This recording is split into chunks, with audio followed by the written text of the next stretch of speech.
Hello, what's going on, guys, ladies, gentlemen, boys, girls, everybody with a football interest? Listen, it's a full-time Liverpool versus Arsenal review. I didn't get to do the preview, unfortunately. I was just too busy in IRL life, so I didn't get around to doing it, which I'm gutted about. Absolutely gutted about, but hey, I thought to myself, it was an eventful game. It was a very good game. It was an interesting game. There's lots of things to talk about. So for why not do a little full-time review? And anybody that follows me or subbed, or whatever it might be, quite honestly, I don't care. You don't need to like, you don't need to follow. I'd appreciate it, but ultimately, do what you want to do. I just thought I'd do like a little review of it. My opinions, as I think a lot of my opinions are very, very good and logical. And yes, so here we are. Full-time review, Liverpool versus Arsenal from Anfield. Let's get into it. So as you can see, the score finished 1-1. Liverpool 1, Arsenal 1. Arsenal taking the lead first with an early goal from what's his name? What's his name again? What's his goddamn name? Gabriel. Every time I think of this player, Gabriel, I always think of like his name being Gilberto. So I know Gilberto played for Arsenal back in the days, but I don't know. Was there a Brazilian defender called Gilberto or something? Maybe there was. I don't know. I don't know. Anyway, yeah. So let's talk. Obviously, I didn't do the preview as I said. So let's just talk about the team that Klopp went with, substitutes, etc. Yeah. So first of all, let's go. Alisson, Tsimikas, VVD, Konate, Trent Alexander-Arnold, Curtis Jones, Gravenberch was on the bench, Szoboszlai, Diaz, Gakpo, Salah. Substitutes, Gravenberch, Kelleher, Endo started, my bad. Nunes, Gomez, Harvey Elliott, Quansah, Bobby Clark, Connor Bradley, and James McConnell. Those three young guys coming from the youth setup. Not sure if their photos are updated. I think some of them are quite old, the photos, but they were the best photos I could find of them. So some of them might look a bit younger than they actually are now. But yes, you get the gist of you know, they wouldn't be their alternative. If the squad was all fit, these boys wouldn't be there anyway. So it is what it is.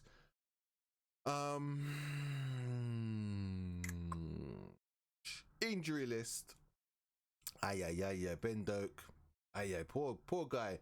Poor kid. Absolute poor kid. Robertson, McAllister, Matip, Jota, Thiago. I believe Thiago is training again. And also, I believe Bajcetic is training again.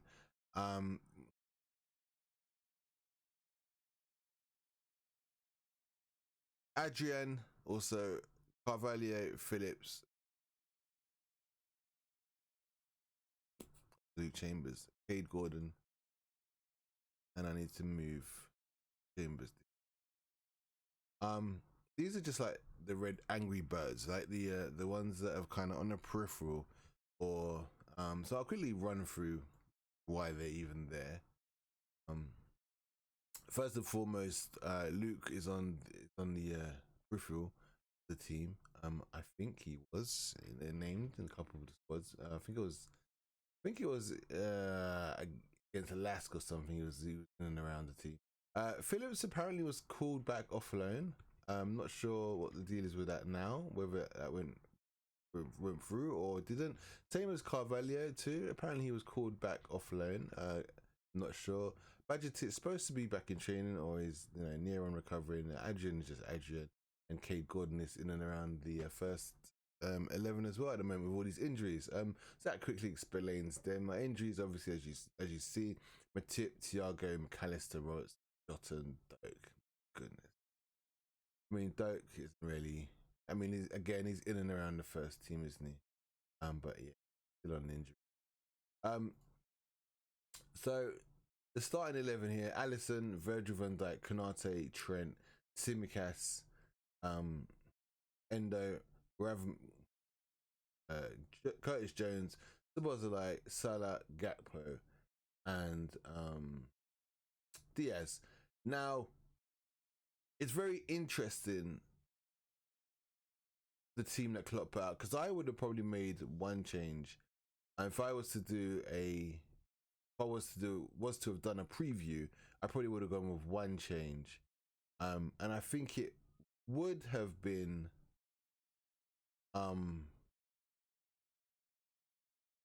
Tsimikas, Gomez for Tsimikas.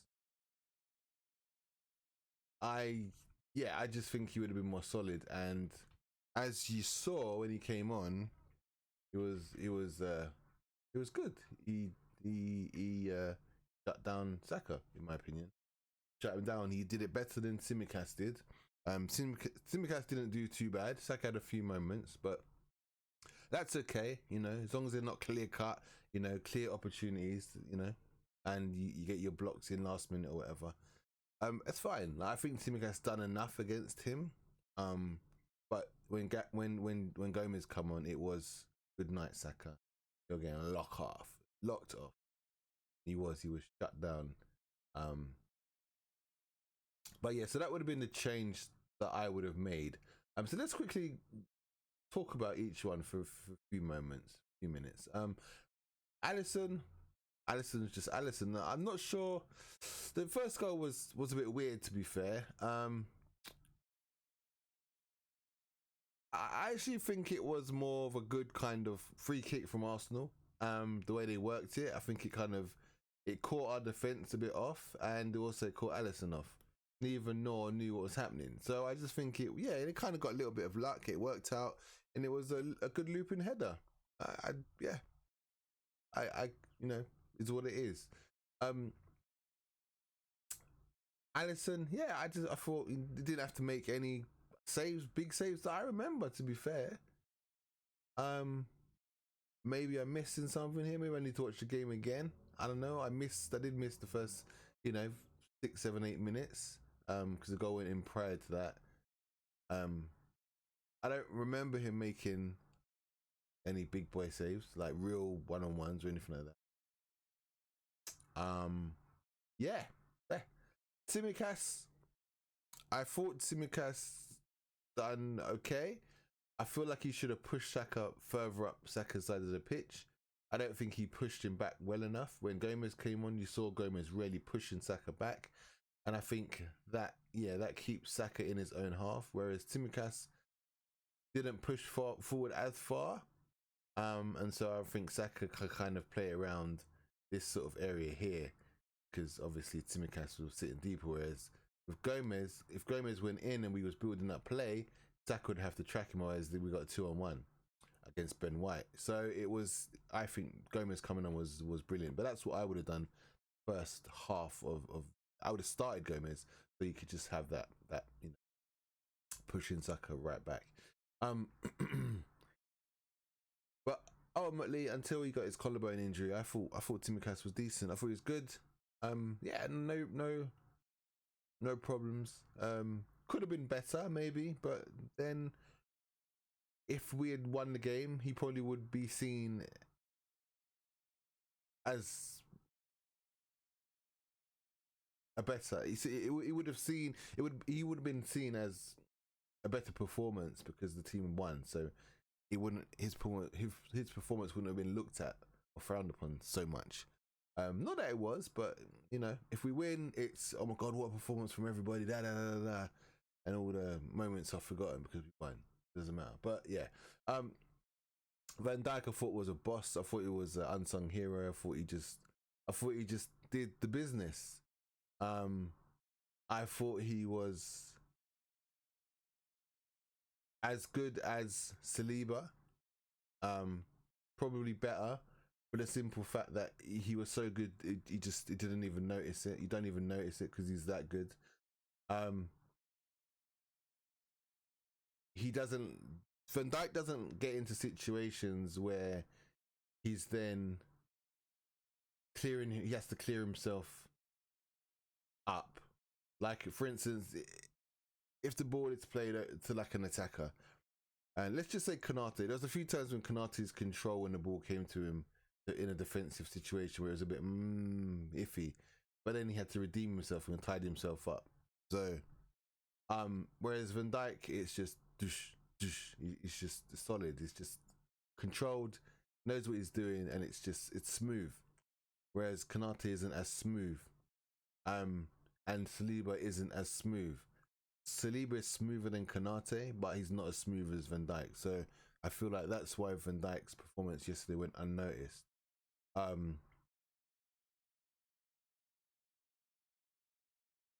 So yeah, what can I say? Like, it was just a Rolls Royce performance.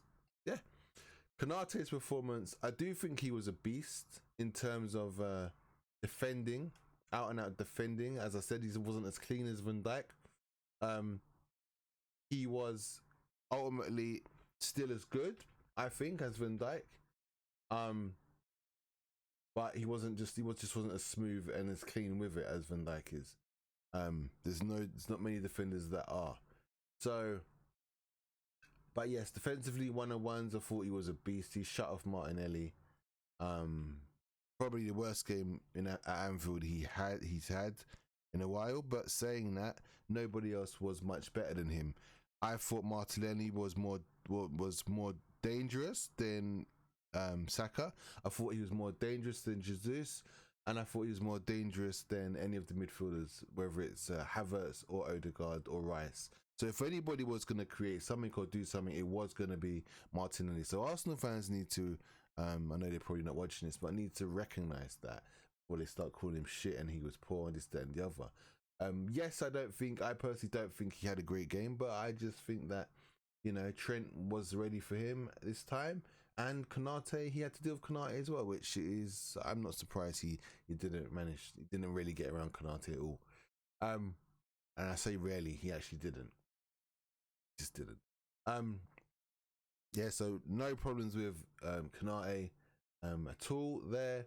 Trent, there was a moment when Trent was a bit meh, but other than that, Trent, solid performance, especially going forward. His passing was he was fire. It was fantastic. Unfortunately, for that moment where he hit the crossbar, I just think, I don't really care how much it bobbles. You don't even need why did he side for it? I don't know. Like, he could have just gotten near post. He tried to go back across the goalkeeper to the far corner, to where the goalie had come from, and man, you could even took a touch and then slotted it. So much time. I can't believe that he missed that. That still bothers me to the day, this minute, this moment right now. That irritates me. That's us winning. And there's the same thing last season at Anfield with Kanate when he missed the open goal.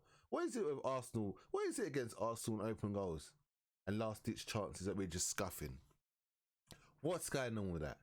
But ultimately, other than that, I thought Trent was absolutely immaculate. He was superb. He was solid against Martinelli. He was, yeah, brilliant, fantastic. Endo,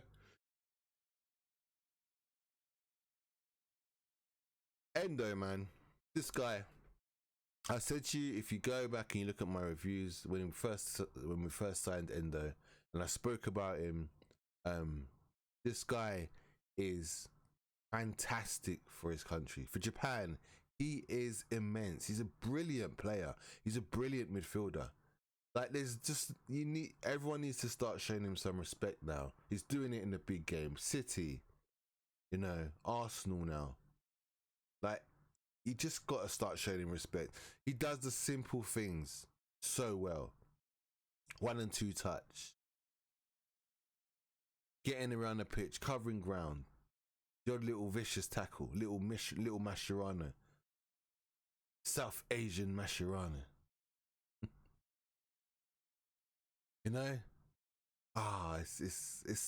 I'm so happy to see him finding a bit of form and just balling. Just keeps things simple. This guy, he can actually get on the ball and dictate as well. He can get on the ball and dictate the play, spread the play left, right. He can do all that. but he's just playing himself in. At the moment, he's just linking up with the defense. He's giving them an extra supporting figure in there. You know, keeping things ticking over. You don't even get close to him. 1 and 2 touch, boom. He doesn't give you the time to get close to him. But believe me, he's up your ass as soon as you receive the ball. He's a fantastic DM. And he can even header as well. The spring on this guy. The spring on this guy. I said it, it's in my review.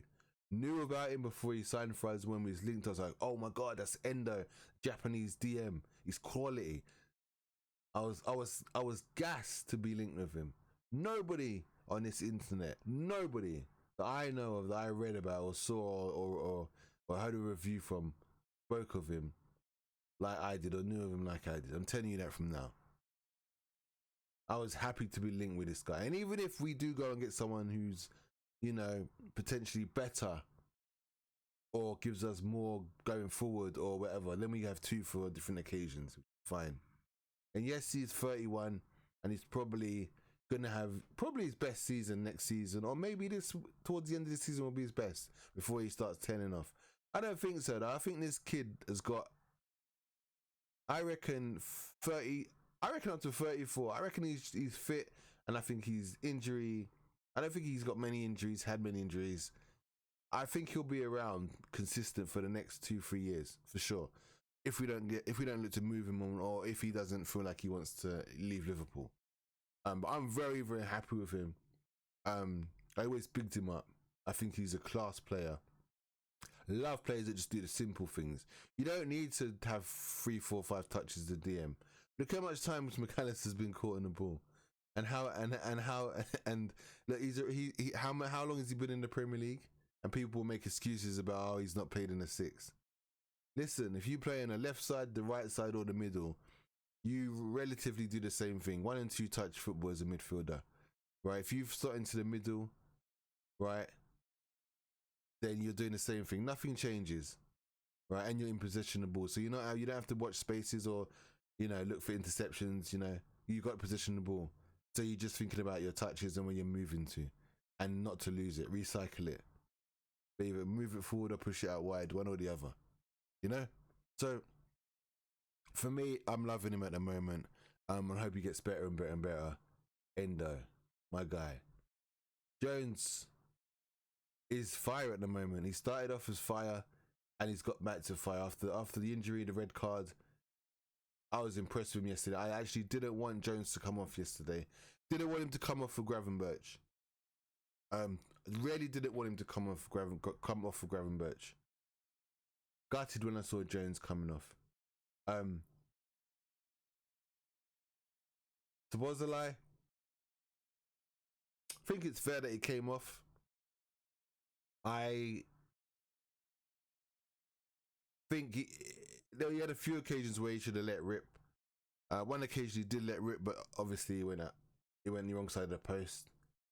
But yeah, he needs to let rip. I mean, there was one chance where he blasted through the midfield, powered his way through the midfield, and I thought he was going to crack it, and he passed it. It was such the wrong thing to do. Just, you are capable of those wonder goals, Szoboszlai. Let it rip, man. Let it rip. Listen, if it stinks, it stinks. But let it rip. Let it rip, baby. Let it rip. But yeah, happy with all the midfielders. You know what? Some people said that Szoboszlai was dog shit yesterday. I don't think he was dog shit. I think his performance was much improved. I just think he wanted to. I just feel like when he should have shot, I feel like he thought that there was a better option, and unfortunately, the pass was wrong, or the option didn't come into fruition. Didn't happen. But his thought process was like, there's a better option, I shouldn't shoot. You know? But you need to just shoot, bro. You need to just shoot. But I thought the midfielder was wicked. And the funny thing is I saw Troops combined 11s. I saw AFTV's combined 11s. I saw DC Sports combined 11 or whatever it is. All of them talking about the midfield should be Rice, Odegaard, and Havertz. What the fuck has Havertz done? What has Havertz done? Havertz is shit. Havertz is whack. He is whack. He is rubbish. Couple goals, and now he's like this god. Get out of here. Get out of here. That midfield, Rice. Rice is a textbook midfielder. Absolute textbook midfielder. That player has come into Arsenal and taken the reins of Arsenal Football Club, the team that challenged City. That player, a West Ham midfielder, has come in and done that. He used to do that at West Ham. He's taking Arsenal for West Ham. Literally taking Arsenal for West Ham. It's West Ham with a few better players and a few better defenders. Well, an amazing defender, much better players. Listen, I'm doing them dirty here. I'm being scandalous. I'm doing them dirty here.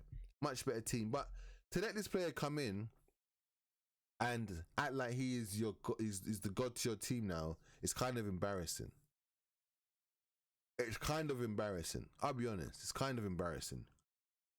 I also think that Partey. I think Partey in the side they look more dangerous. I think Rice takes away their fluidity.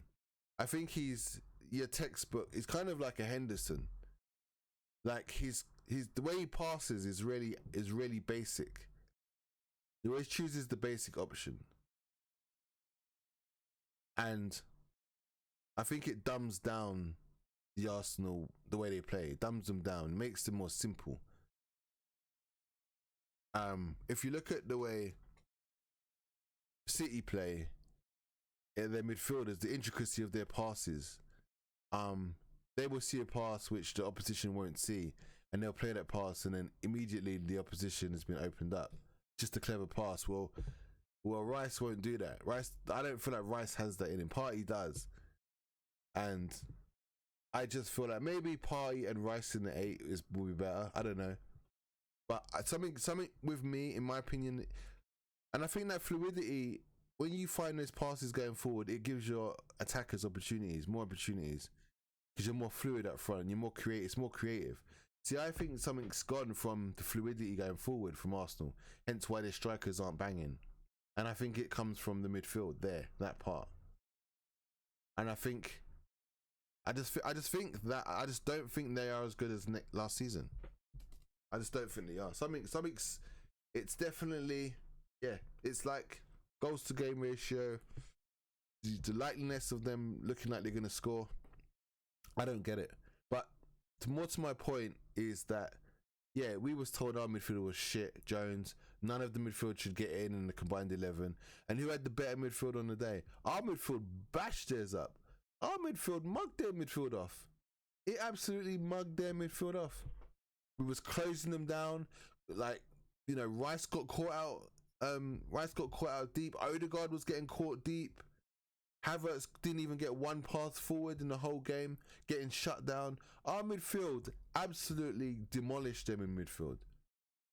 When I was watching those combined 11, I was like, are you for real? You really think Rice is a better player than Endo? You really think he's a better player? Like, I'll be genuinely honest with you. There is nothing better. He's not a better player. He just isn't. He's not a better player. He's not. I'm telling you, he's not a better player. No, he's not. He's not a better player. I might sound crazy. I'm telling you, he's not. He's not, man. I'm gonna keep saying it. He's not. I stand by it. He's not. He doesn't do anything different. He doesn't do anything different. You know, Endo can header. The only thing where he might have an advantage is probably maybe physicality. He's not quicker. I don't believe he reads the game better. I don't think he can play in as deep a position. Like we saw Endo going, like, you know, as deep as the defenders at times.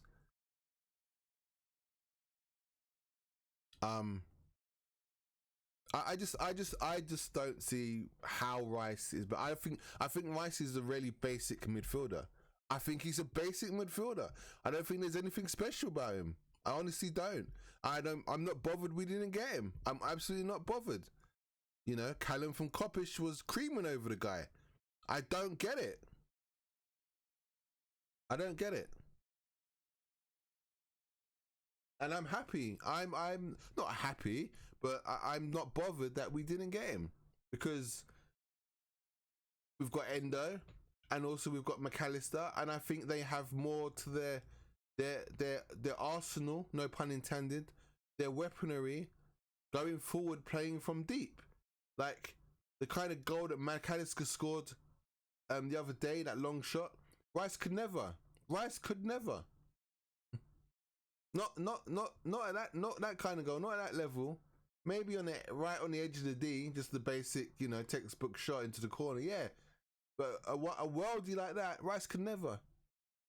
Rice could never. Even Endo scoring goals, coming in late with the goals. I know Rice, you know, got a couple of headers and he scored a couple of times for Arsenal, but Rice is literally their saviour. He wouldn't be our saviour. He wouldn't be our saviour.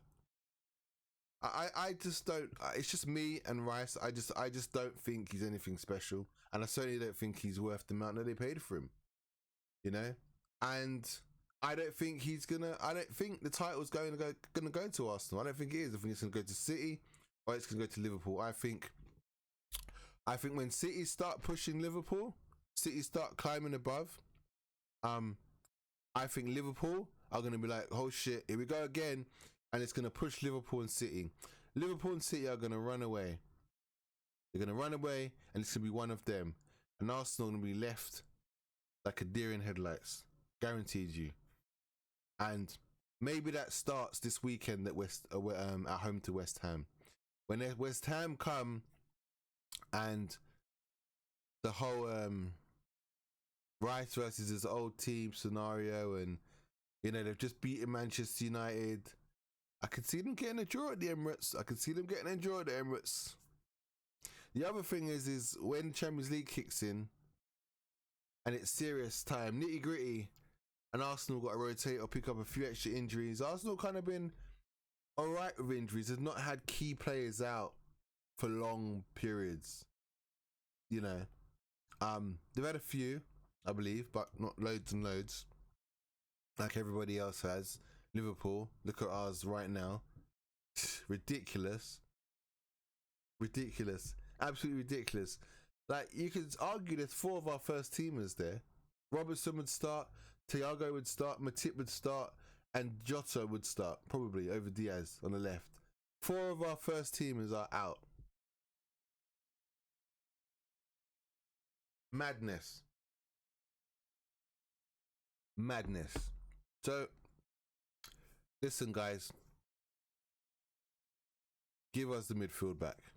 Because our midfield smashed yours to bits yesterday. Smashed yours to bits. No problem with the midfield. No problem with them. I thought that was great. Gakpo. I thought Gakpo could have been a bit better, but I think Gakpo was in there to do a job, really. Occupy Saliba and Gabriel, and drop into the midfield and help sit on Rice and press Rice, catch Rice out, which is why I think Rice didn't get on the ball much at all and dominate the game. Yeah, so that's why I think Rice had a bit of a. He was great in a sense that, you know, he was, you know, he kept Arsenal. The thing is, he shouldn't have, because we got behind Rice on a good 2-3 occasions and was clear through. The 5-on-1, the Szoboszlai chance when he hit it, when he made the pass, and there was another opportunity as well. We got behind Rice on a good few occasions, more than they got in behind Endo, 100%, and we didn't make the most of it. That game should have probably finished like 5-2, 4-1, something like that, 4-2 to us. No lie, without no word of a lie. That's what the score should have been. We actually should have written them a new one, torn them a new one. Excuse me. And I'm gutted, But what I'm not gutted about is the fact that I know that we are on our way, and we can play better than that. We can play better than that, much better than that. And that wasn't even a bad performance as such, you know, just lacked the finishing. But Gakpo, for me, I thought he did. Sometimes you have to, your performance has to suffer for you to, you know, do the job kind of thing. And I think that's what he did. I think he sacrificed his performance as such to kind of mess up the flow of Arsenal in the back and, you know, get that press. Because Arsenal were just so unsettled at times in the back in the second half. They was all over the place. They was under pressure. They didn't know what to do. No one was showing for the ball. It was chaos. It was chaos. Arteta didn't know what to say or anything like that. It was chaos. So I don't think Gakpo had an awful game. I think he just done what he needed to do. And I've seen Firmino do that also when it was Firmino, Mane, and Salah. Sorry, not Firmino. Yeah, Firmino, yeah. So I think it was fine. Could Nunes have done that better? Probably, maybe. Probably. Maybe Nunes could have started.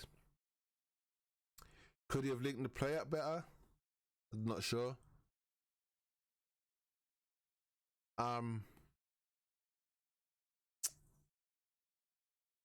Would he have been more of a headering threat than Gakpo? Not sure, because Gakpo can header as well.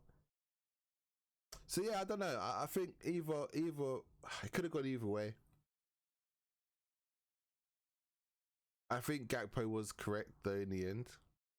I think Nunes coming on when everybody else was less tired makes sense. The only thing I would say is that I think it should have been Szoboszlai and Jones. Should have brought on Nunes first to play with Szoboszlai and Jones for 10 minutes or so, and then changed. And I think he should have brought on Harvey Elliott and taken off Szoboszlai. Jones should have played a full game. Gravenberch shouldn't have played. Or Gravenberch should have come on the left side for Diaz as just like a winger. Also, Arsenal's squad was pants as well. They had two substitutes they brought on, Trossard, and then who's the other one they brought on? They brought on Trossard and Nketiah. They did. Who else did they have on their team? They had El Neni, Nelson, Jorginho's finished, Cedric Soares, Kiwior, and Emil Smith-Rowe, Ramsdale. None of those are gonna play. Their squad's whack. This is another thing. I don't know how they even. I know they got a few. I know they've got a few players injured, like you know, Tomiyasu, the new signing, the new guy that signed for them. Can't remember his name now. So when those players return, and they've probably got a few others injured. So when they return, the squad is going to be much better. So fair play. But currently, the squad that they had available was whack. You know, Nelson, meh. You know. Sometimes he turns up, sometimes he doesn't. Kiwior, you wouldn't really trust him. Emil Smith-Rowe, don't know what you're gonna get. Sometime-ish. Jorginho, kind of think he's a bit past it. Vieira's injured. Otherwise, Vieira could be good. I liked Vieira. I thought they was getting a really good player, but I don't even think he's really prospered at Arsenal at all. So yeah, their squad. So that means the midfield was going to be tied. So I think that's why Klopp went with the full changes, the triple change in midfield.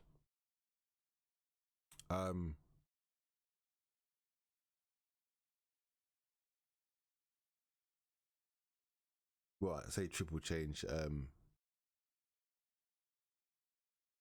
No, Szoboszlai and Endo stayed on, didn't they? So Jones came off.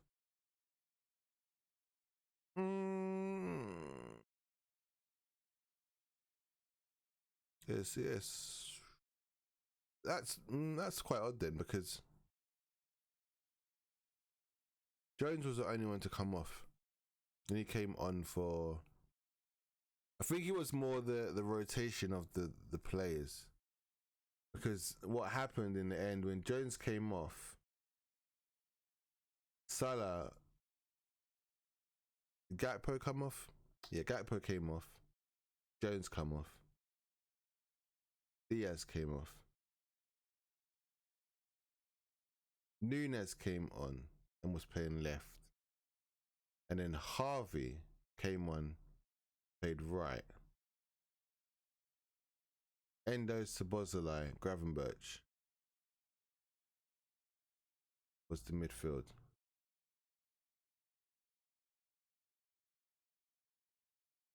Which, in fairness, wasn't too bad, really. But Gravenberch, this side, Simicast wasn't on because he was injured, so Gomez came on. But saying that, Gomez was a threat. Gomez nearly scored. The Gomez chance just missed the post, just went around the post. I thought that was in.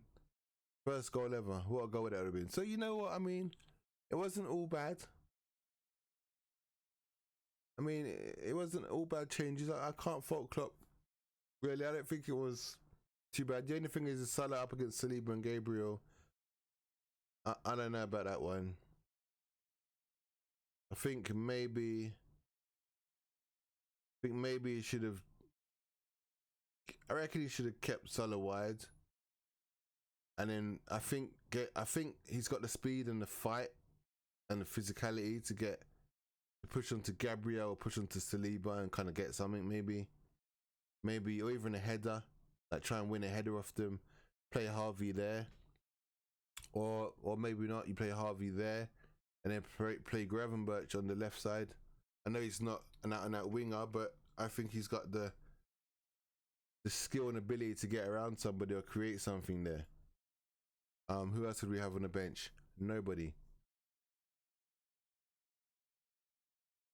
So that was always going to be an issue.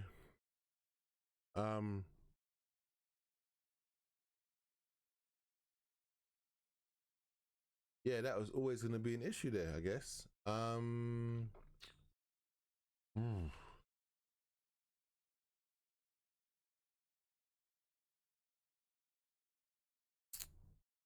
But yeah, Salah. I think Salah's game sucked when it comes to some of his touches. Apart from the finish, the goal, and his touch from Alexander Trent's crossing, I didn't think he had the greatest of games, but that that covers up everything, covers everything up. No one's gonna say anything because Salah got us, Salah got us the draw. But some of his touches were awful, some of his passes were awful. One pass he had to do, one pass, and then he just messes it up. Was it tied legs or what? I don't know. But I guess he was alright. I guess he wasn't too bad. Another thing that's been kind of highlighted is Diaz, and I mentioned this before, is that I don't think Diaz is they say he doesn't beat his man one-on-one and stuff like that. Well, I don't know if Salah does. Salah did today, Zinchenko. But first of all, Ben White is a better defender than Zinchenko, first and foremost. And I know Nunes skinned Ben White a few times on the wing, but I think it's kind of a misconception because this right side here gets a lot of the ball. Yeah, down this right side gets a lot of the ball. And Salah gets a lot of possession, lots of play, and he has lots of chances to beat a man. And he could attempt to get past a guy. He could run at a guy 5 times, run at the left back 5 times, yeah, and get past him twice. And with one of those, he'll score. Job done, right? Now he has 5 chances to score once, whereas Diaz, because there's less of the ball coming down his side, yeah, he'll get 2 chances to kind of do something, and he won't do anything. Whereas if he had 5 chances like Salah did, opportunities, maybe one of those 5 chances scores or he creates something. So that's why I think he seems like he's not doing much. Because you have to have the ball to go around the man, right? Try and get past the man. And the occasion has to be perfect. The players, the opposition's defenders have to be in the correct place for you to cut in. And not all the time when you look to beat a man, do you feel like the players are in the correct place? Because when you beat him and you're cutting in, you don't want to run into another defender. You need to make sure there's space there to run into. Otherwise, you just run into a defender and he clears it, right? So I think it's a misconception that actually, I think he can beat his man. I do, but I think he's just smart about when he tries to do it. I mean, if he gets tackled, then okay, he gets tackled, you know, like he did a few times against United. But I think it's just I think it's a misconception. I think everyone's just getting on him because, you know, we want another outlet or someone to help Salah, and he's going to be the first port of call. Especially as you know what we're getting with Nunes. And the thing is Diaz, before his injury, used to do that. So that's why everybody is looking at him like, what are you doing? You need to step up, Diaz. What are you doing? I don't think his injury's got anything to do with it. I think it does play on his mind probably a little bit, but I think ultimately he's probably over it. But I just think it's just the rhythm. You know, this left side has been crap this season in terms of injuries. Robertson, even when Robertson was playing, he wasn't on form. He was a bit meh. Don't know what it's going to be like when he comes back from this injury. I think Gomez should continue to play there now. He will, because I think Tsimikas is injured. So it'd be interesting to see who we have on our bench, a left back and right back. That would be interesting. But I was really impressed with Gomez and how he cut in at times, to cross the ball and have a shot. So yeah, but again, even midfield, like Jones, what happened with Joe Jones started well because Robertson, Jones, they were cooking, and Diaz was actually cooking at the beginning of the season. He was decent, and then obviously Jones red card, and then the injury, and then Robertson injury. So this whole left side has been corrupt this whole season so far. We've not had a steady left side. One thing we got is a very steady right side. All these players have always been fit, and not only that, is our right back is a generational talent, probably the best in the league, right? Not even just at right back. You put him in midfield, he's probably one of the best midfielders in the league as well, right? And then you have the best winger in the league, who has been for ultimately the last 6-7 seasons as a winger, right? So there's no reason, it's obvious why we are going down this side a lot, and why this side looks so much stronger than our left side, and why Diaz is not cooking as much as Salah, or our left back ain't cooking as much as Trent. It's just common logic. It makes complete sense, doesn't it? We also have Szoboszlai in there as well. Our left midfield has been injured, whether it's been McAllister has to play there, whether it's been Gravenberch, whether it's been Jones or red card, you know. So we need to start just chilling out a little bit and not getting so uptight. I don't know if there's much else to say really on it. I think that's pretty much what I wanted to get out and speak about.